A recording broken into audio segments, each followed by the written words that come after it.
India today has been reporting from the front line of Israel and Gaza. Reporters in the war zone covering every aspect in the Israel-Hamas war. The tanks are rolling towards Gaza for an imminent ground assault by Israel, and the world is watching. Here is what day 10 has looked like through the eyes of some of India's finest war reporters, Gaurav Sawant, Ashutosh Mishra, and the only Indian journalist in Lebanon, Ashraf Wani.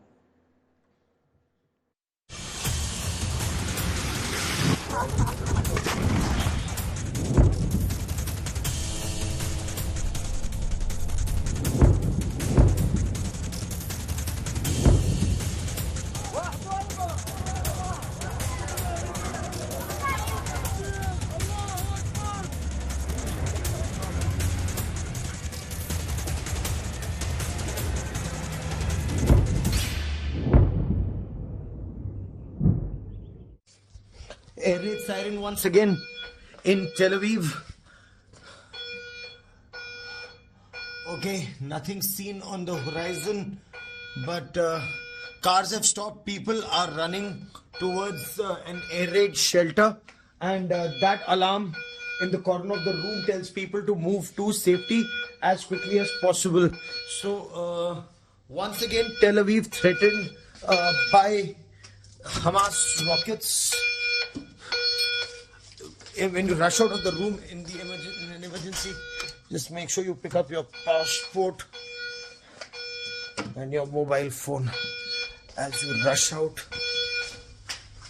And grab something to eat. And people are rushing out of their rooms, heading towards the air raid shelter. That is the best thing to do, is rush to an air raid shelter.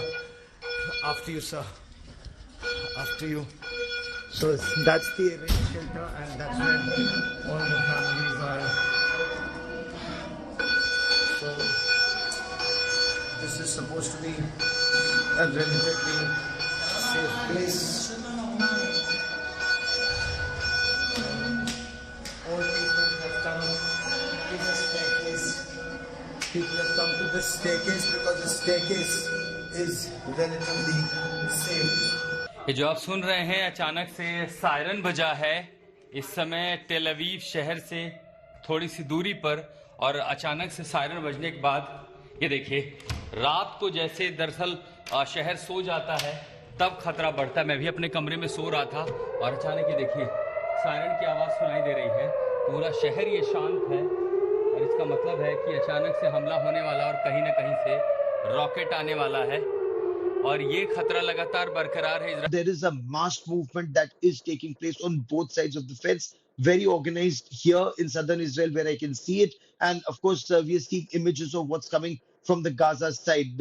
While rockets are raining from the Hamas side, even this side, like late last night when we virtually retired for the day, there was a sudden rocket attack here in Tel Aviv, and fortunately it was intercepted by the Iron Dome. And now, of course, we are told that even laser systems are being used to, completely decimate incoming rockets. So over the next several days, an attempt is being made, from what we've been told, by foreign powers. So the Americans want to evacuate their citizens, the British want to evacuate their citizens, and an effort is being made to evacuate their citizens as quickly as possible before the intensification of these operations take place. This entire area is being abandoned, is being evacuated, and it lies virtually abandoned. Whether it's Zikkim Beach or Ashkelon or Sderot, these were very upscale neighborhoods in southern Israel. These were like major tourist destinations, and now they lie completely abandoned. Virtually not a soul in sight. As you can just look all around me, every house now empty, and thousands and thousands. So if 500,000 people plus have moved out of Gaza Strip and Gaza City, and Israel wants 1.1 million people to move southwards. In southern Israel also, this entire area is being vacated. The last of the cars now leaving this place because there is an apprehension. So there is a twofold threat. We were near the Zikkim beach. Now that area has been completely closed off for all civilian movement. From the beach to 4 kilometers is just military zone. And why is it military zone? Because there's an apprehension that Hamas terrorists could use the sea route once again, or they could use paragliders and hand gliders to come in once again. And it's not to target civilians now, because most of the civilians have moved out. It's to attack the supply lines of the Israeli army that is moving south. It's also to attack a number of Israeli security forces that are deployed virtually all along the roadside, on the road that leads to Gaza Strip. So the supply line could be attacked, their bases could be attacked, their cantonments could be attacked, their military locations could be attacked. All of that becomes extremely vulnerable, and that is why this entire area is being vacated. That's point one. Point two, Zikkim Beach, where we were just a short while back, and I've just sent out my report.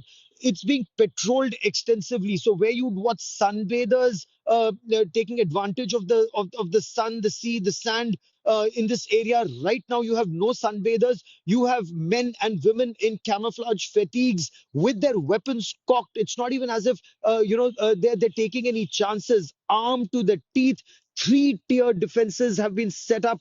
The Navy out at sea, their coastal batteries, and then the soldiers on ground, and then also the reservists. They want to make sure that their supply lines cannot be interdicted by Hamas terrorists at all. While the Air Force, using their F-16s, and we put out those images on India Today, the F-15 and F-16s, they are decimating Hamas rocket launch sites. So how this operates, Nabila, is a twin-pronged, offensive. You have the Heron TPs. Herons are the long endurance unmanned aerial vehicles, endurance of up to 30 hours, 32 hours, 40 hours, depending on the mission. It can, of course, go up to 72 hours, that's 3 days.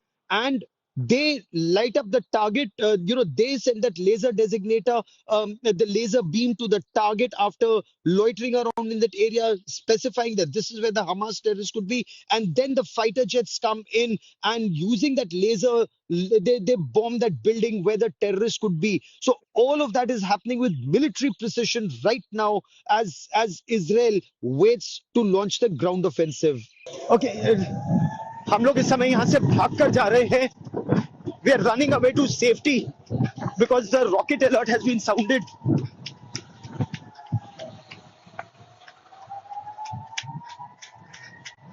Watch around. Be careful.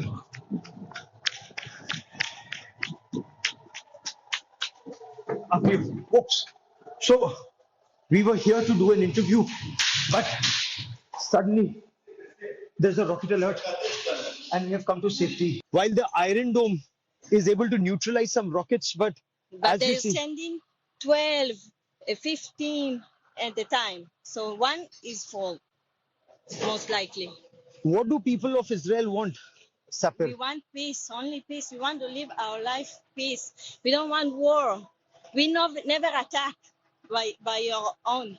We only defend ourselves. We are not attacking anyone. We just want to live our life in peace. And that is actually not happening, because Israel says it was Hamas that attacked them. It was Hamas that killed 1,400 people in Israel, Yes. Injured over 2,000. 2,000, more than 2,000. What exactly happened in Reim? Now a lot of information is there in public domain. What happened in Reim? There was festival music in the kibbutz there, not in the base. And they are coming and they start slaughtering civilians who ran away. And you had friends there. I had friend there, yes. He managed to escape, but not all of them managed to escape. They raped them, they burned them alive. They did such a horrible thing to people there. Does that traumatize you? Does that traumatize people like you when you hear of it? Yeah, it traumatized all the people in Israel. It's very hard to accept it. How do you deal with that trauma of Reim? We are all together in this. We are fighting together because we know it's only together we can be strong. It's the only way. The Zikkim Beach area of South Israel. You have the army now deployed here in numbers. Earlier, this was the route that was used by the terrorists to infiltrate. Hamas terrorists had used this route when they infiltrated from air, land and sea. So this was the sea route of that infiltration. This is the southernmost tip of southern Israel. This entire area, whether it's Ashkelon, Zikkim or Sderot remains extremely vulnerable even now. So while people are talking about evacuation of a large number of people, 1.1 million people from the Gaza Strip, especially from North Gaza and Gaza City, these cities and towns are also being vacated, whether it's Sderot or Ashkelon or areas around the Zikkim beach. Just look around, a very picturesque beach on the Mediterranean Sea. Usually you'd have thousands of people here, but not a soul in sight. In fact, the police and the army now deployed here, and the army is asking even the Aaj Tak and India Today team, asking me to leave from here because it's not safe to be here at the Zikkim beach, for the simple reason the area remains extremely vulnerable. So while you have the Navy that's patrolling this, you have the army that's deployed here, you also have the coastal batteries that are constantly deployed here to ensure that this area does not remain vulnerable to infiltration by Hamas terrorists. But the threat remains. There were attempts made to infiltrate in Zikkim beach even after the 7th of October, and that is why the army here is asking us to leave this place immediately.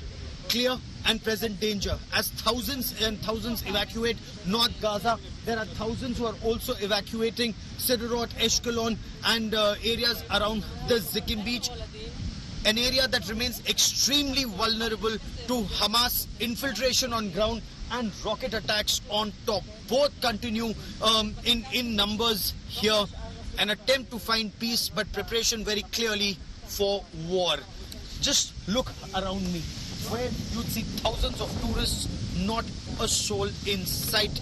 This clearly is now war zone Israel, a war that Israel is preparing for, and it's an asymmetric war with Hamas using terror means to infiltrate against perhaps one of the most developed armies of the world.